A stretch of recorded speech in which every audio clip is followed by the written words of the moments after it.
Demand ये थी original jurisdiction बढ़नी चाहिए और काफी जगह जो बेंचेज है हाई कोर्ट की वो आनी चाहिए अक्रॉस द कंट्री, क्योंकि जैसे यूपी में इधर गाजियाबाद नोएडा का आदमी इलाहाबाद जाता है हाई कोर्ट केस करने के लिए, तो ये भी एक हमारी डिमांड है। विशाल भाई दो चार बात कहना चाहते हैं, क्योंकि दो आगे now I request the future prime minister of India Shri Narendra Modi, please welcome him.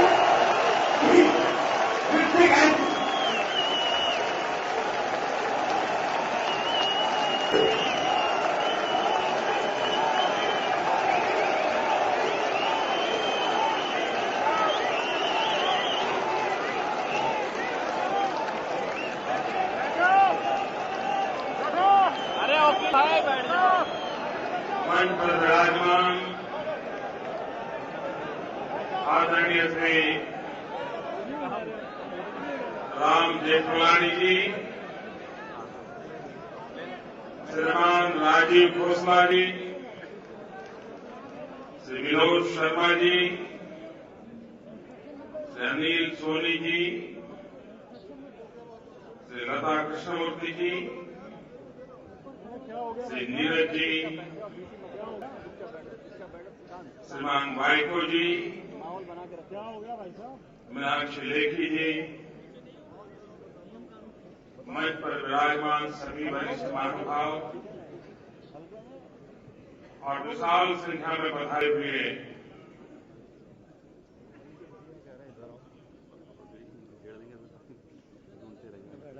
इस प्रोफेशन से जुड़े हुए उत्साही भाइयों और बहनों,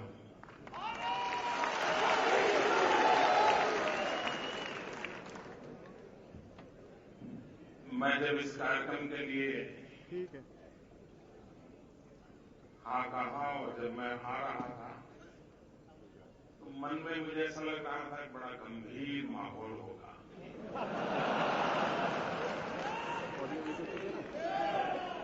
बहुत सीरियस बातें होती होगी, लेकिन आप लोगों का जोश, आप लोगों का उत्साह देखते ही बनता है।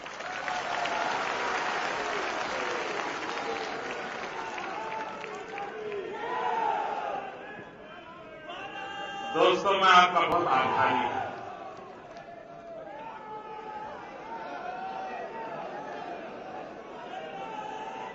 ये जो नजारा दिख रहा है,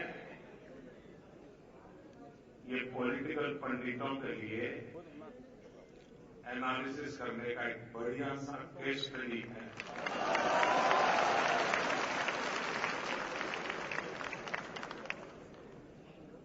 क्या कारण है ये उमंग, ये उत्साह, ये हौसला, क्या कारण है?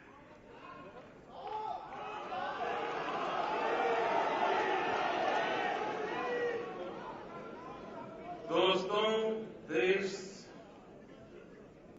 इन सरकारों से तंग आ चुका है। देश ऐसी सरकारों को झेलने के लिए तैयार नहीं है। ऐसी व्यवस्थाएं, ऐसा व्यवहार, ऐसी वाणी,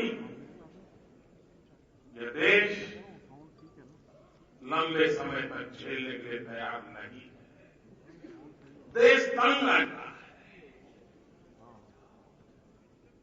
सामान्य रूप से चुनाव आते तो क्या यार ये चुनाव आया, इस बार मैं दूसरा देख रहा हूं। जब तक चुनाव घोषित नहीं हुआ लोग कह रहे थे साहब कब घोषित होगा। अब कहते हैं साहब बस 16 मई आप तैयारी करो, 16 मई।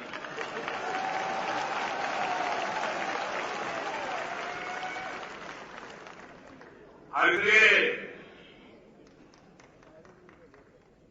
शायद हिंदुस्तान के चुनावी इतिहास में एक ऐसी अद्भुत घटना है कि जहां चुनाव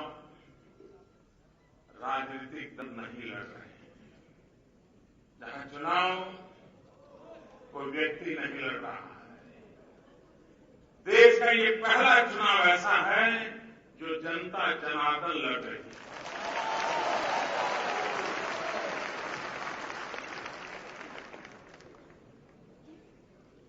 और इसलिए भाइयों बहनों,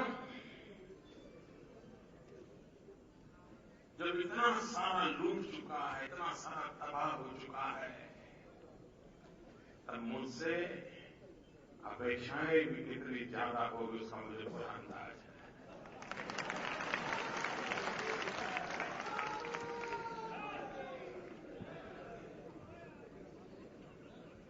लेकिन कभी कभी घना अंधेरा क्यों न हो भाइयों, एक दीप अंधेरे को भुला सकता है।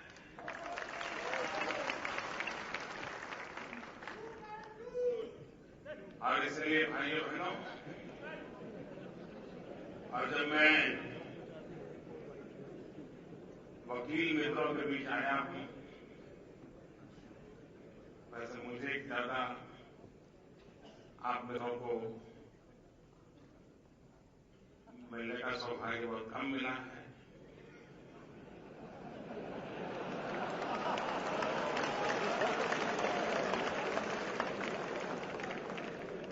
क्योंकि बचपन से कभी भी आज तक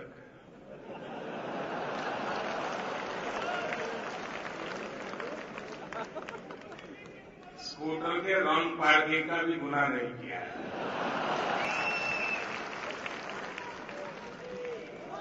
ये अलग बात है कि राजनीतिक कारणों से दिल्ली में बैठे हुए लोग, शायद जैसे रामदेव पान जी को दिखता था, बहुत सालों से दिखता था, उस प्रकार से कांग्रेस वालों को भी दिखता होगा। तो वो काफी कुछ षड्यंत्र करते थे मुझे फंसाने के लिए, इसके कारण थोड़ा कानूनी चीजें चलती थी, लेकिन मेरा संबंध तो ज्यादा आया नहीं। लेकिन एक सामान्य नागरिक के नाते मैंने हमेशा ये अनुभव किया है, ये माना है कि ईश्वर के बाद न्याय की अगर कोई जगह है तो वो हमारी न्याय व्यवस्था है। सामान्य मानवी भी जब जीवन और मृत्यु के बीच जंग करता है तो डॉक्टर उसको भगवान जैसा, जब इंसान न्याय के लिए जूझता है तो अदालत, वकील, जज उसको भगवान के रूप में दिखाई देते हैं। और इसलिए एक ऐसा प्रोफेशन है जिसके प्रति सामान्य मानव की अपार श्रद्धा है।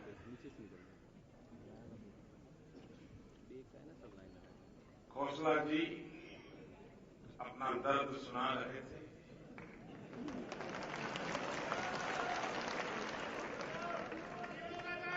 वो स्वभाव से संघर्षवीर है, लड़ना जूझना उनके डीएनए में है।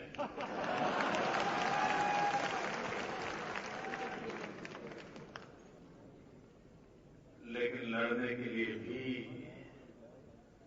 भीतर से सच्चाई का जज्बा जरूरी होता है।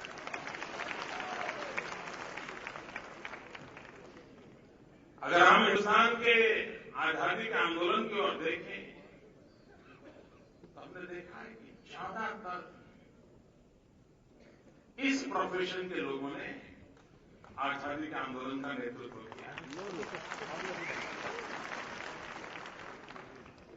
महात्मा गांधी हो, सरदार पटेल हो, बाबा साहब आम्बेडकर, सब जितने लोकमान्य तिलक जी ने, सब मूलतः इसी प्रोफेशन से थे। क्रांतिकारी बने वो भी इसी प्रोफेशन से जुड़े हुए थे, वीर सावरकर जैसे। और इसलिए इस प्रोफेशन में जो आदमी आता है, जो इंसान आता है, इस क्षेत्र को चुनता है, तो उसके भीतर एक ललक होती है, उसके मन में एक स्पिरिट होता है, अन्याय के सामने जूझना, न्याय के लिए मर मिटना, ये उसके मूलतः उसके पीठ में होता है। और तभी तो उस प्रोफेशन में आता है। और लोकतंत्र में गरीब से गरीब की आवाज की सुनवाई हो,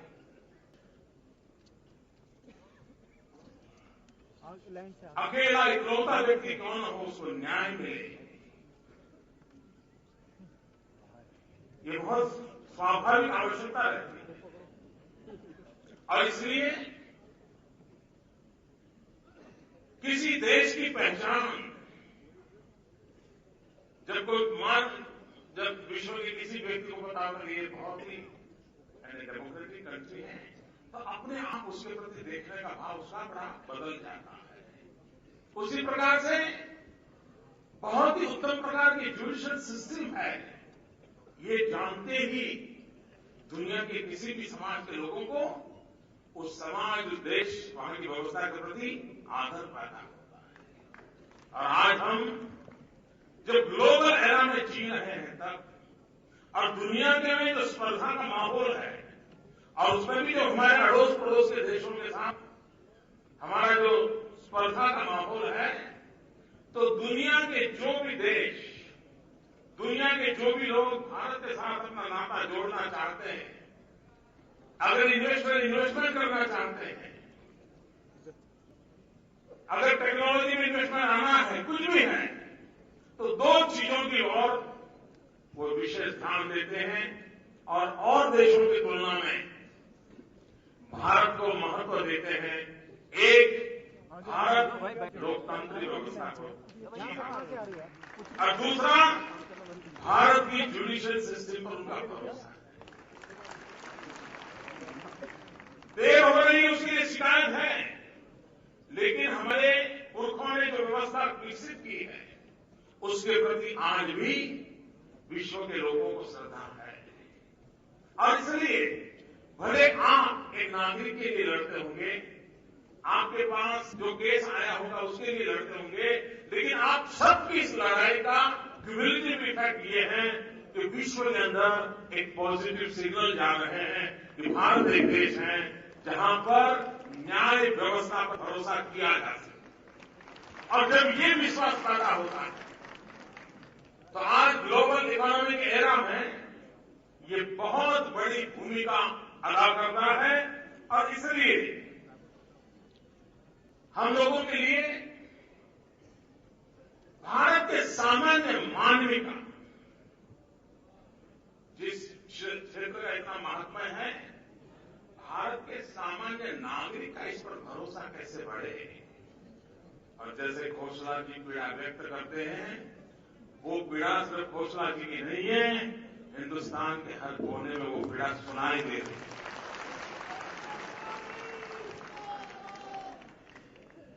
अगर भारत के लोकतंत्र के जो मूलभूत पिलर्स हैं, अगर उन्हीं पर दाग लग जाएंगे तो क्या स्थिति पैदा होगी, इसका हम अंदाज कर सकते हैं। आज हिंदुस्तान में पॉलिटिशियन शब्द, पॉलिटिकल बिरादरी, उसकी हालत क्या है।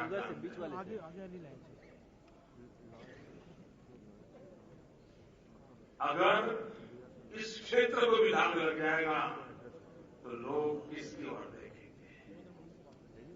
आप कल्पना कीजिए, यानी इस प्रोफेशन के लोगों के प्रति कितना बड़ा दायित्व है।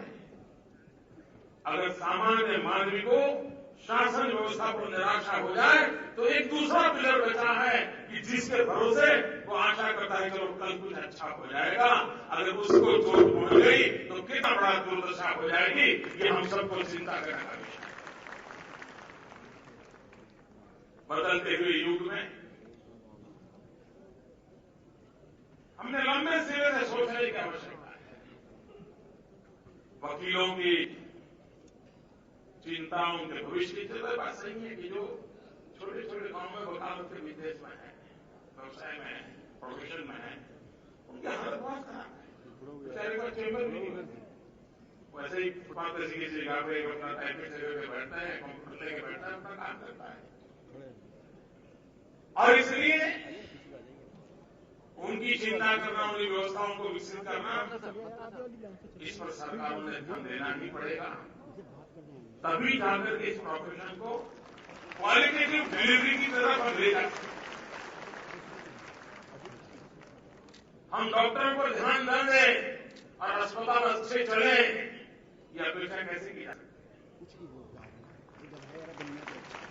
बहुत देर लगी आपको।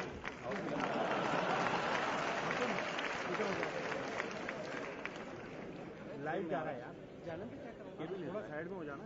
मोदी की धारा के तहत बोल रहे हैं, वो सोचते होंगे आप लोग। इसलिए यहाँ से नहीं है, आगे वाली लाइन से। जो भी हमारा ह्यूमन रिसोर्स है, optimum utilisation, optimum potential development, इस पर हम जितना बल देंगे उतना लाभ। मैं गुजरात का अनुभव शेयर करता हूं। मैं जब 2001 में पहली बार मुख्यमंत्री के नाते गया, तब हमारे यहां इस डिपार्टमेंट का बजट सिर्फ 100 करोड़ था, 100 करोड़। हमने इस बार 1200 करोड़ को पहुंचा दिया, और उसके कारण कभी मौका मिला तो हमारे वहां के कोर्ट की बिल्डिंग वगैरह देखिए। इतना ही नहीं, हमने ऐसा महत्वपूर्ण, मैं मानता हूं कि हमें इस क्षेत्र के लिए ह्यूमन रिसोर्स डेवलपमेंट पर बल देना पड़ेगा। सिर्फ लॉ ग्रेजुएट हो गया, उसके हाथ में सर्टिफिकेट आ गया, उससे बात करनी नहीं है। हमने उसको हर प्रकार से अवसर देना पड़ेगा, ट्रेनिंग का अवसर देना पड़ेगा। हमने एक महत्वपूर्ण निर्णय किया गुजरात के अंदर, यानी तालुका बार तक सरकार की तरफ से ई लाइब्रेरी बनाई है। और आज इस डिजिटल दुनिया के कारण तालुका लेवल का भी बाहर में काम करने वाला वकील भी उस ई लाइब्रेरी का उपयोग करके कोर्ट के अंदर क्वालिटेटिव आर्ग्यूमेंट, वैल्यूएटेड आर्ग्यूमेंट और समय बर्बाद न करते हुए सटीक तरीके से चीजों को ले जाना है।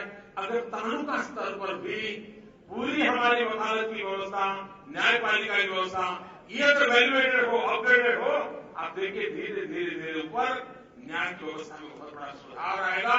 और इसका लाभ मेरे यहां सब वकील लेने लग गए। उनको लगता है कि ये बहुत अच्छा हो गया, हजारों किताबें, सभी लेटेस्ट जजमेंट, ये सब उनकी उंगली पर होते हैं, उनको हर चीज का रेफरेंस मिल जाता है, उनका काम होता है। कुछ बातें हैं जो भविष्य के लिए सोचने की आवश्यकता है। हम कहते हैं लॉ एंड ऑर्डर की सिचुएशन, कानून के राज होना चाहिए, उनके बात आ रहा है। लेकिन हमने उसकी दिशा में कोई कोशिश की है। हमें विजुलाइज करना चाहिए आने वाले दिनों में कौन कौन से हमारे सामने अपॉर्चुनिटीज हैं, कौन कौन से सामने चैलेंजेस हैं। अब देखिए पूरे अब रोजमर्रा के जो क्रिमिनल वर्ल्ड है, ये जगत काफी आगे बढ़ चुका है। और आज फाइनेंशियल वर्ल्ड में बहुत बड़े क्राइम बढ़े, इकोनॉमिक ऑफेंसेस बढ़ रहे हैं, उसमें भी बहुत बड़ी मात्रा में क्रिमिनल वर्ल्ड टेक्नोलॉजी का इस्तेमाल करता है। दुनिया के किसी देश के कोने में बैठा हुआ एक लड़का भी कंप्यूटर के माध्यम से अपनी पूरी बैंक को चोरी करके उठा के ले जा सकता है। ये हाल बना हुआ है। साइबर क्राइम एक बहुत बड़ा नया चैलेंज आ रहा है। अगर टेक्नोलॉजी बहुत बड़ी मात्रा में आ रही है, जितनी बड़ी मात्रा में मेरे वकील मिलना है, हमारे देश में हमें फॉरेंसिक साइंस एजुकेशन को बहुत ताकत देनी पड़ेगी। लॉ फैकल्टी में भी फॉरेंसिक साइंस एजुकेशन का महत्व बढ़ाना पड़ेगा। जब तक हम इस प्रकार के टेक्नोलॉजी के इनपुट से हमारे वकीलों को तैयार नहीं करेंगे, आने वाले दिनों में स्थिति क्या बनेगी ये कहना कठिन है। भाइयों बहनों, Gujarat is the first state in the world जिसने फॉरेंसिक साइंस यूनिवर्सिटी बनाई। आज हमारी यूनिवर्सिटी में जजी आते हैं कोर्सेज करने के लिए, वकील आते हैं, और जस्टिस की दुनिया में टेक्नोलॉजी का रोल कैसे बढ़े और आने वाले दिनों में बढ़ने वाला है। और ये बात निश्चित है कि फॉरेंसिक साइंस साइबर क्राइम की दुनिया के अंदर एक बहुत बड़ी अहम भूमिका अदा करने वाला है। अगर उसके लिए भी आज इतने बड़े समूह के सामने में आया हूं, तब आने वाले दिनों में हम सब ने मिलकर के इन दिशा में जाना होगा। Human resource development, technology input, infrastructure, इन सारे विषयों को हमें क्यूमुलेटिवली काम करने की आवश्यकता है, ऐसा मुझे लगता है। उसी प्रकार से हम ये जानते हैं कि आज भी बीपीओ शब्द से हम बराबर बहुत परिचित है। आउटसोर्सिंग की दुनिया एक बीपीओ की भली भांति हिंदुस्तान में काफी मात्रा में बीपीओ का काम विकसित हुआ है। आप लोग मित्रों अगर रुचि लें तो एलपीओ के लिए हिंदुस्तान सबसे अच्छी जगह है। लीगल प्रोसेस आउटसोर्सिंग, इसका कारण है हमारे नौजवानों में मल्टीपल फैकल्टी से एक साथ काम कर सकते हैं। ये हिंदुस्तान की भूमि की विशेषता है। एक साथ हमारे नौजवान 10-12-15 काम अपने आप कर सकते हैं। एनालिटिकल माइंड होता है, लैंग्वेज प्रोफिशिएंसी है, हमारे पास सुविधा है, और ज्यादातर दुनिया में प्रचलित लॉ जो है उसके साथ हिंदुस्तान की कानून व्यवस्था काफी मेल खाती है। और इसलिए लीगल प्रोविजन आउटसोर्सिंग, ये लीगल प्रोसेस आउटसोर्सिंग पर आने वाले में हम जितना बल दें और हम भी अपने लॉ फॉर्म्स को इस प्रकार से अगर डेवलप करें तो दुनिया से बहुत बड़ी मात्रा में हमारे यहां वकीलों को काम मिलने की पूरी संभावना है, हमारे नौजवानों को काम मिलने की संभावना है। आज चाइना ने जॉब वॉर शुरू किया हुआ है। जॉब वॉर को लीड करना है चाइना। भारत उस लड़ाई में कहीं नजर नहीं आता है। भारत ने अपनी योजनाओं को उस रूप से देखना पड़ेगा, और इस जॉब वॉर की लड़ाई में हिंदुस्तान, जो कि दुनिया का सबसे युवा देश है, दुनिया में 65% पॉपुलेशन 35 से नीचे हो, ऐसा हिंदुस्तान, उस नौजवानों को इस जॉब वॉर की दुनिया में हम भी एंटर करके हम दुनिया से सबसे ज्यादा जॉब कैसे प्राप्त करें, इस पर हमें बल देना होगा। और लीगल प्रोफेशन के लिए भी एक बहुत बड़ा एवेन्यू, एक अपॉर्चुनिटी हमारे सामने है। उस पर अगर हम ध्यान देते हैं और दुनिया को भरोसा दे सकते हैं, रियल टाइम रिस्पॉन्स हम दे सकते हैं, हम कॉस्ट इफेक्टिव मैनेजमेंट दे सकते हैं, और हमारे पास जो एक एनालिटिकल माइंड हमारी एक विरासत हमारे डीएनए में है, उसका लाभ हम दुनिया को दे सकते हैं। और उस पर हम जितना बल देंगे उतना अच्छा होगा। एक ऐसा क्षेत्र है जिस पर मैं मुख्यमंत्री बनने के बाद में बहुत ज्यादा मेरे ध्यान में आया है। आज ये कोर्ट कचहरी, ये सारी दुनिया जो है उसके मूल में सरकार के कानून है। अगर कानून साफ सुथरे हो, स्पष्ट हो, रूल साफ सुथरे और स्पष्ट हो, तो सामान्य मानवी को न्याय पाने का पहला काम अपने आप हो सकता है। लेकिन हमारी सरकारें, हमारी संसद, विधानसभाओं में जो कानून बनते हैं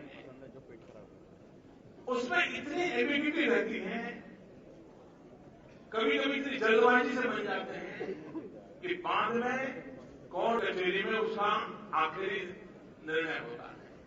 और उसका मैंने मुख्यमंत्री के नाते अनुभव किया है कि हाँ, हमारे देश में कानून ड्राफ्ट करने की जो विधा चाहिए उस प्रकार के स्टूडेंट हमारे पास नहीं है। हमारी लॉ यूनिवर्सिटीज में इस विषय को बल देकर के पढ़ाया जाता है। बैठ जाओ। और उसके कारण एक ऐसा क्षेत्र है जिसको हमने देश में एक प्रोफेशनल इंस्टीट्यूशन के रूप में डेवलप करने जैसा है कि जिसमें द बेस्ट ड्राफ्टिंग हो, अच्छे कानूनों का लेखन हो, और फिर असेंबली पार्लियामेंट में उसकी डिबेट हो, उसका सोशल पॉलिटिकल पर्सपेक्टिव होगा, वो उसमें आएगा।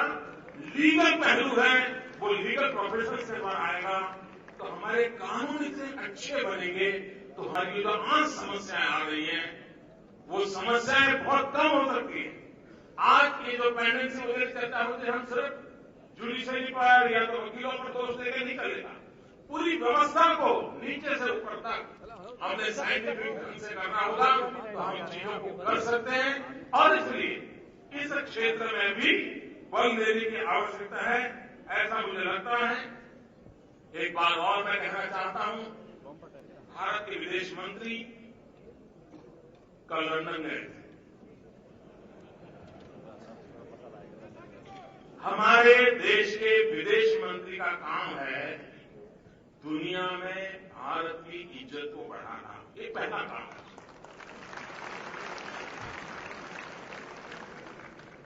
उसका काम है भारत की प्रतिष्ठा की रक्षा करना।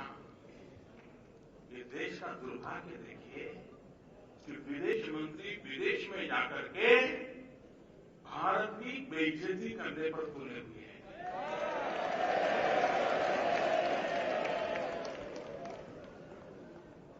उन्होंने वहां जाकर के भारत की सुप्रीम कोर्ट को झाड़ दिया। बताइए, आज दुनिया में भाई बहनों, आप बारीकी से देखेंगे, अगर कोई पश्चिमी देश का व्यक्ति एशियन कंट्री में कहीं इन्वेस्ट करने जाता है तो वो पहले देखता है भाई, अगर मैं चाइना में जाता हूं और कोई लीगल प्रॉब्लम होता है तो वहां की जुडिशियल सिस्टम मुझे कितना प्रोटेक्ट करेगी, इंडिया में जाता हूं तो कितना प्रोटेक्ट करेगी, पाकिस्तान में जाता हूं तो क्या होता है, बांग्लादेश में जाता हूं क्या होता है, जापान में जाता हूं, ये सारा देखता है। और बहुतेक भारत की जुडिशरी सिस्टम पर वो भरोसा करता है और ये हमारा बहुत स्ट्रांग पॉइंट है। अगर हमारे देश का विदेश मंत्री विदेशों में जाकर के भारत की जुडिशियल सिस्टम पर ही दांव लगा दे तो भाइयों का इससे बड़ा कोई कलंक नहीं हो सकता। और दूसरा, ये विदेश मंत्री वो है जो कभी लॉ मिनिस्टर था,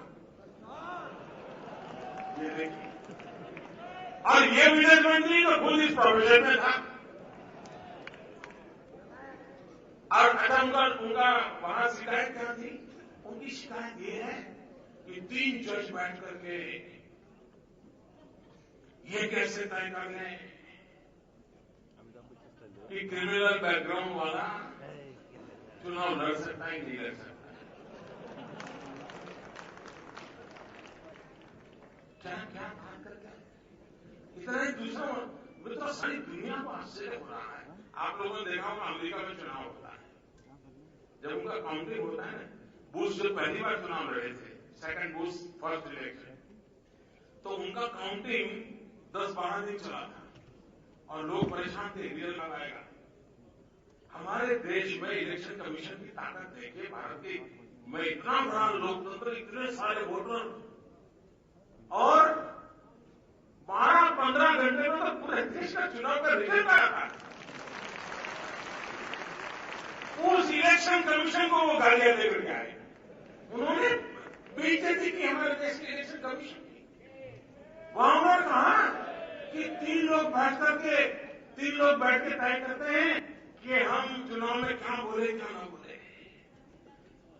मुझे नहीं विचारा है इनको ऐसा क्यों बोलना पड़ा। वहां इलेक्शन कमीशन पर इतना गुस्सा क्यों आया? दोस्तों, वो पराजय के कारण ढूंढ रहे हैं। अभी से वो इसी रिसर्च में लगे हैं कि नतीजे आने के बाद कौन कौन सा आर्गुमेंट करना है। तो वकील है ना वो। भाइयों बहनों, ये समझ नहीं आ रहा है कि दुनिया के किसी देश में जाए तो सचमुच में तो भारत की चुनाव प्रक्रिया, भारत में चुनाव में टेक्नोलॉजी का उपयोग, भारत में मतदाताओं की जागरूकता, भारत की चुनाव प्रक्रिया में बहुतेक निष्पक्षता, ये चीजें हमारी अमानत है।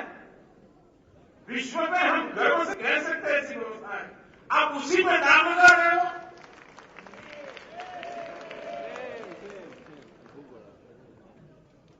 और इसलिए अगर हमें हमारे अपने पर भरोसा नहीं होगा, अपनी व्यवस्था पर भरोसा नहीं होगा, तो भाइयों बहनों, लोकतंत्र कभी चल नहीं सकता।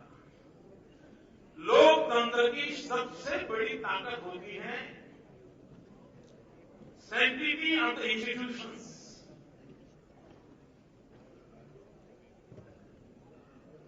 सैंक्टिटी फॉर इंस्टीट्यूशंस, उसके प्रति एक आदर होना चाहिए, उसकी सैंक्टिटी बनाए रखनी चाहिए। लेकिन दिल्ली में बैठी हुई सरकार वो सभी लोकतांत्रिक संस्थाओं को ध्वस्त करने पर तुली हुई है, उसके स्वभाव में है।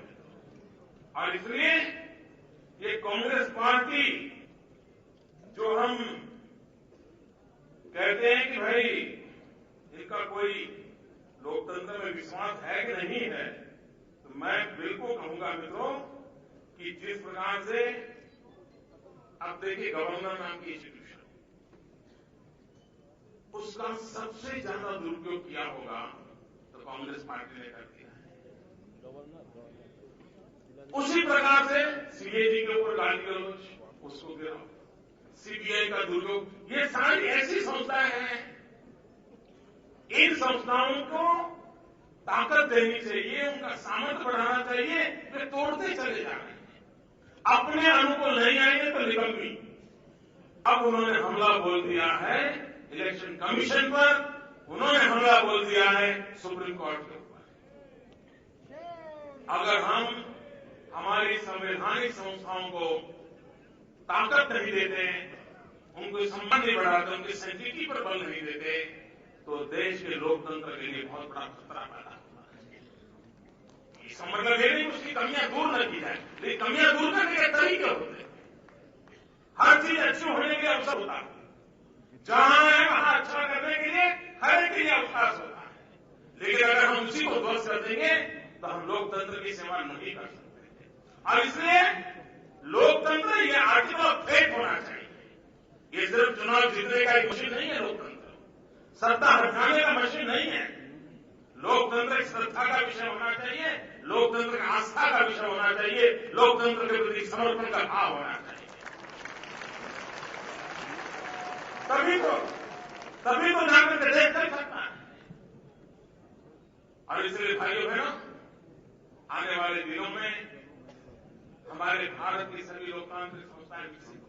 यहां एक विषय उठाया वकीलों के लिए मकान का। में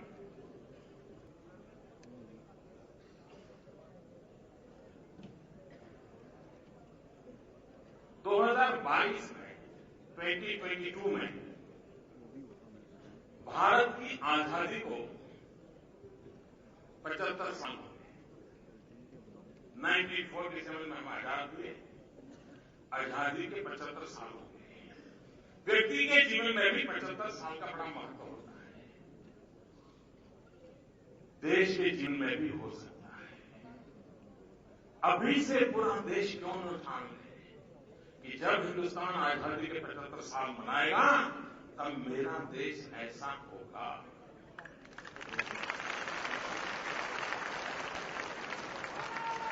भाइयों बहनों, मेरा संकल्प है, सपना नहीं संकल्प है, और वादा नहीं इरादा है कि 2022 में क्यों न हिंदुस्तान का गरीब से गरीब व्यक्ति क्यों न हो, उसका अपना घर हो। और घर भी सिर्फ चार दीवारी और छत नहीं, हर परिवार को ऐसा घर हो, घर में बिजली हो, नल हो, नल में पानी भी हो, शौचालय हो,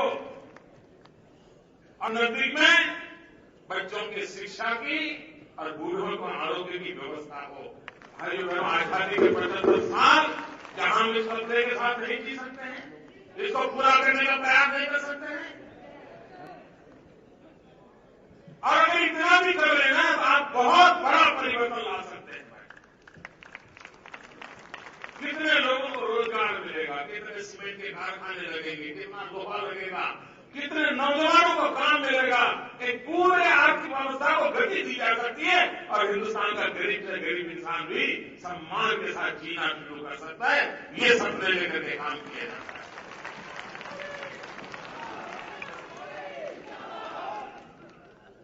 और ये बहनों, इतनी बड़ी तादाद में आप सबके बीच आने का मुझे अवसर मिला, बात करने का अवसर मिला। राम जेठमलानी जी ने बहुत उमंग के साथ इस कार्यक्रम को सफल करने की कोशिश की। बाकी पूरी टीम को मैं आपका आभारी हूं कि आपने मुझे सम्मान दिया। आप सबको मेरी तरफ से